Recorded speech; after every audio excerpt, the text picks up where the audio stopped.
Okay, 42 days of Keto Chow. Today is day 32. I only have 10 days left of this experiment. And let's see, today's Monday. So I got, what, 5 days left, including today of the, where are the 3 days? Let's see, I got Monday, Tuesday, Wednesday, Thursday. 4 days left, including today of the coconut oil, which I'm kind of really looking forward to. Coconut oil has been interesting to say the least. If you saw my last post from Saturday, I did switch which liquid coconut oil I'm using. I was using the liquid coconut oil from Piping Rock, who I got my macadamia nut oil from. Problem with that is it was almost entirely, like 93%, MCTs.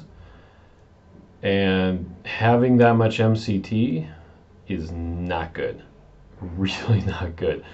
I ended up getting, it was 193 milliliters, I think it was, that day of MCTs, which generally I recommend to people that they have no more than like 35 or 40, because it can cause gastrointestinal distress, which it did.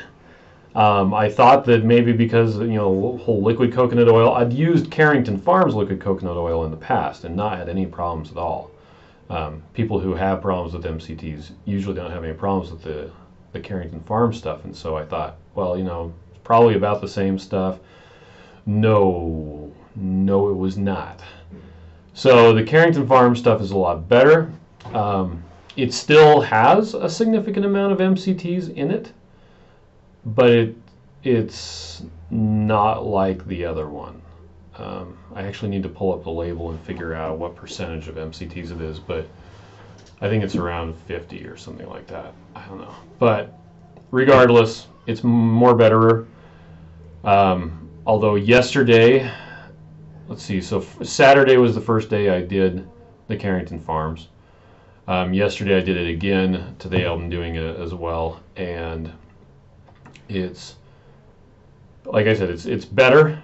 It still has, it's not like doing avocado oil or macadamia nut oil or any of those. It still sits kind of really heavy on my stomach. People have been asking me all over the place on Reddit if I'm recommending different oils because of this experiment. Well, number one, I'm not recommending anything for realsies until after this experiment is done. Okay, let me take that back. I'm recommending avocado oil and heavy cream. I'm sticking with my original ones as far as how well they go down. The liquid coconut oil, you could use it for part, and you'd probably be fine. But using it for all of it, yeah, you can do that very easily with avocado oil. Actually, even grapeseed oil didn't taste bad. But macadamia oil tasted very strongly.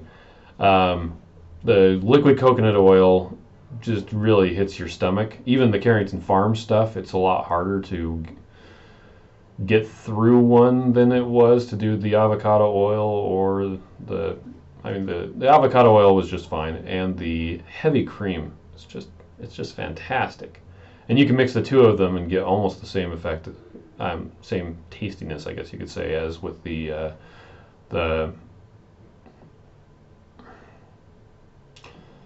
heavy cream. Sorry, I'm trying to think and talk at the same time. Anyway, so I'm not recommending to anybody to use liquid coconut oil, especially not the Piping Rock, but as well, don't do all of your calories from Carrington Farms liquid coconut oil. First off, it's really expensive. The 1 liter bottle I got from Walmart is it's almost $15, which is, well, you can get I think it's a liter of the avocado oil from Costco. From Costco for, it's like $10. And it's about the same cost per calorie to get the heavy cream from Costco as well. So honestly, that's what I would recommend that you use. And I have a lot of people, well, I don't like avocados. Well, you can't taste anything with the avocado oil. And so far, it's been the best one if you're going with oil and not heavy cream. Anyway, I digress. But yeah, yesterday I fasted until about 4 p.m. just because so much stuff was going on. I probably could have eaten at 2 and I didn't. Anyway, so I had to, because I'm keeping everything isocaloric. It's the same calories every day no matter what.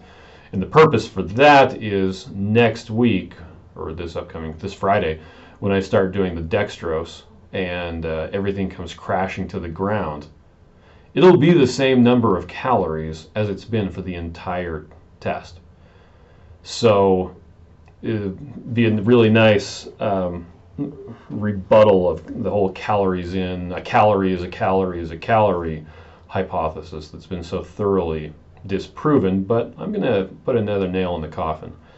Anyway, so I have to keep the calories the same, which meant even though I didn't want to consume all 3 meals worth of the coconut oil, I needed to. So from 4 to about 8, so every 2 hours, I was drinking a blender bottle full of the Keto Chow with the coconut oil. And I never thought I'd say this, but for the last week or so, I've been doing eggnog flavor. And I'm actually getting kind of bored with the eggnog flavor. I need to mix up some new ones. Well, I'm going to have to do that anyway for next week when I do the dextrose. To that end, I'm actually probably going to do a test meal with the dextrose today, just to mix up, see how it mixes, see what it tastes like, and then I'll spit it out, because I want to make sure that, and I don't want to be surprised like I was with the macadamia nut oil, where I go to taste and it's like, whoa, but then I'm already committed. So I'm going to make sure that's okay. If it doesn't work out, I might, I don't know, if it mixes up funny or tastes weird or whatever, I might do, well, Dave Feldman he's actually just finishing up a intervention phase of an experiment he's doing where he's consuming Skittles in addition to stuff. And if the mixing the dextrose in instead of sucralose and fat doesn't work out, I might do a lower calorie Keto Chow that only has a little bit of oil in it, just so I don't get I mentioned this in an earlier video. If you have almost absolutely no fat in your diet and you're doing high carb, sometimes there's a really weird behavior with your body where you almost get the same results you would with keto, except you have to be under like 5% fat, which typically is almost impossible to do. I could do it because the only fat I would be getting would be from the fish pills, so I'd be getting like 2%. But I don't want that to happen. I want to be closer to a standard American diet as far as the getting 300 grams of carbs plus a relatively normal amount of, well, it'd be still low fat.